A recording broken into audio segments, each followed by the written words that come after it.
V mene Otca i Syna i Ducha Svätého. Milosť nášho Pána Ježiša Krista, darcu života a víťaza nad smrťou, nech je s vami všetkými. Bože, Ty si pre svojich veriacich ustanovil cirkev putujúcu na zemi, aby si ich prijal do neba ako večných obyvateľov.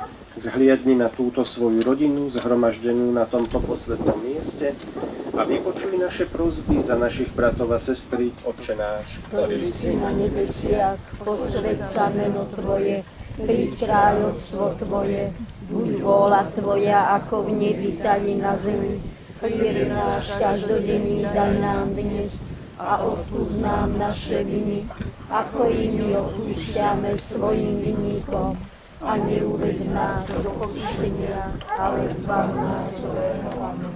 Prosíme ťa za zosnulých kňazov, uveď ich ako svojich najbližších priateľov do nebeskej radosti, aby ťa oslavovali a velebili na veky. Amen.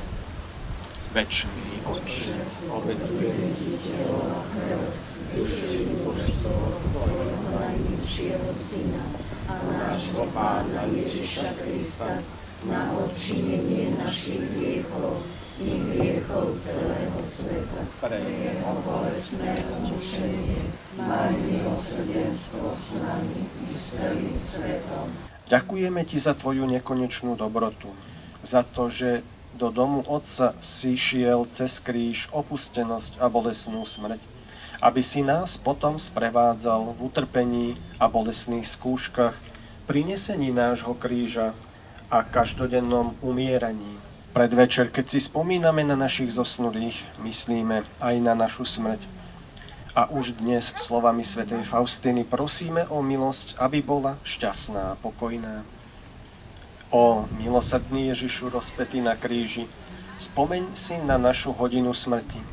Ó najmilosrdnejšie srdce Ježišovo, kopijou prebodnuté, skrýma v poslednej hodine smrti. Nech vás žehna a poteší Boh, ktorý vo svojej nevyslovnej dobrote stvoril človeka a z mŕtvych staním svojho milovaného Syna dal veriacim nádej na vzkriesenie.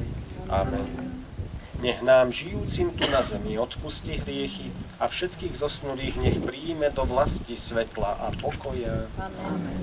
Nech nás všetkých privedie do večnej radosti s Kristom, o ktorom pevne veríme, že víťazne vstal z mŕtvych. Nech vás žehná všemohúci Boh, Otec i Syn i Duch Svätý. Choďte v mene Božom. Bohu vďaka.